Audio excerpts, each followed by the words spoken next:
Welcome back to AFL Riverina TV. I'm Lauren Markham. Local leagues take a break this weekend with the focus firmly on the representative scene.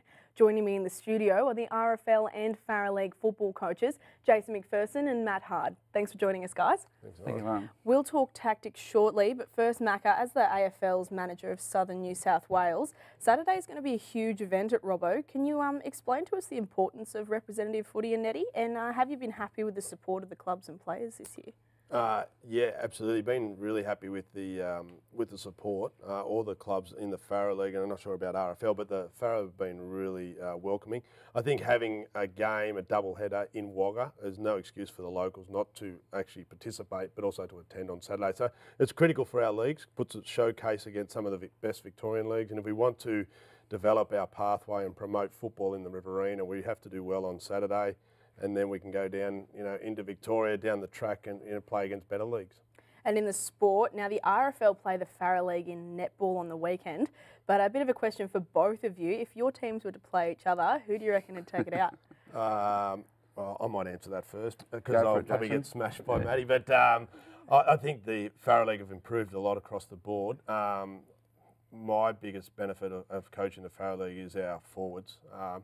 You look at Matt Harpley, Matt Wallace, Mark Geppert, the firepower is unbelievable up forward. And I think that would, be one of the beneficial factors of the Farah League, as well as our on-ballers. We've got plenty of outside pace, Stu Bridey, Corey Watt from North Wagga. So, yeah, I think we'd be very competitive. I wouldn't put my hand up and say we'd win, but they'd be the reasons why we go very close in knocking the RFL off.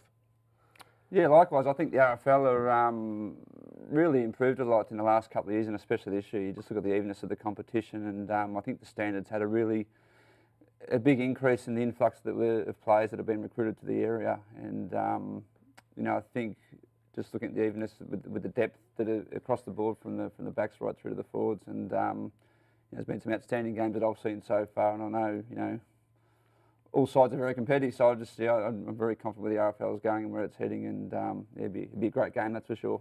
Now back to reality, you guys take on Tallangatta. What do you know about the standard of that league, and how do you expect them to play?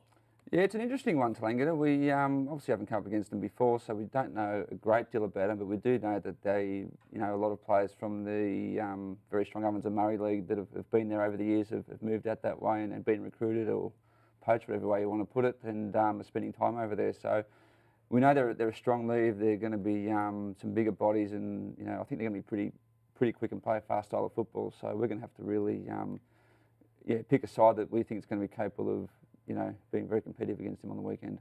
Now this is your second year in the job, and last year you enjoyed a win. So is this kind of a chance to build on what you learnt last year, or is it a whole new ball game?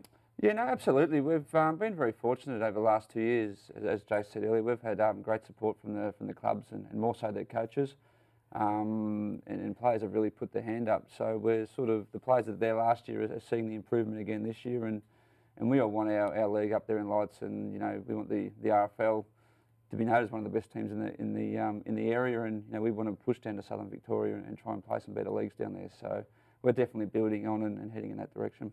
Now you've got a mix of young and old in your squad, so who are you really looking for, to kind of rely on this weekend?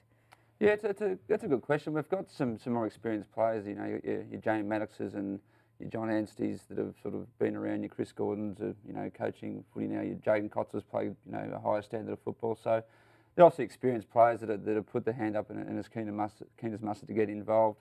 Then you've got the Dan Kennedys and the Jimmy Kennedys, the young fellas, and the two Collins boys from Mango. So yeah, it's just a really great blend. They can play a variety of roles, which is what we're really looking for. We're looking for players that can do that. So yeah, it should be a good squad we put together, and I'm really looking forward to the day to see how they all perform together at a pretty short notice. So yeah, it'll be good. And Macca, this is actually kind of a return to coaching for you coming up. So how have you found it, and what have you been focusing on with your players?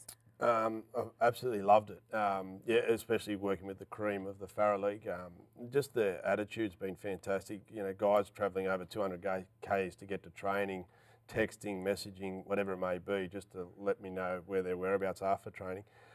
Just been focusing on having fun, changing the attitude of rep footy if there has been a bad attitude, and getting guys wanting to be part of Farrer League and wearing that jumper. So the younger guys, you know, the 17, 18-year-olds want to play rep footy down the track.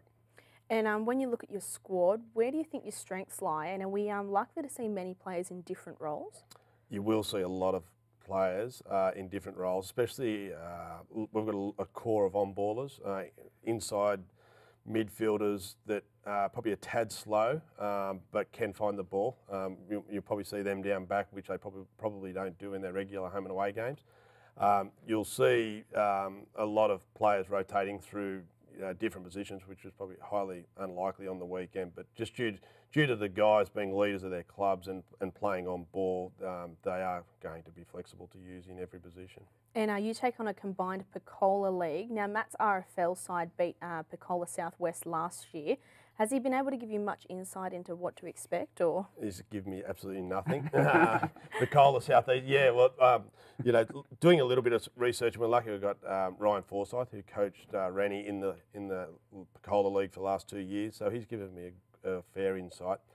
They've had last year there was only the 9 clubs in the Northeast, and now it's both leagues. So they've got 18 clubs to choose from. Their coach Adam Dodd's well respected down there, and I'd be very surprised if they don't bring a very strong outfit this year.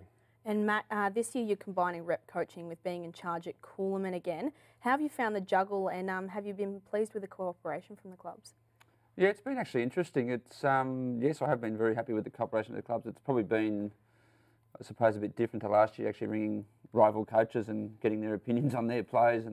But as I said, it's been great. They've received it really well, and they've been giving me good feedback. And I suppose it's just, you know, where it's all heading. It's really good. But I suppose I've had to find myself taking off one hat and putting on another at times. And but again, it's enjoyable. But having great support's the main thing. You know, I've got Kristen McPherson, who's obviously coached and played a lot of rep footy, and Sean Brook are the same. So between us all, we all just chip in and get the work done. And yeah, it's been enjoyable, but yeah, a bit different. Well, thanks for joining us, guys, and best of luck on Saturday. No worries. Thanks, Thank you.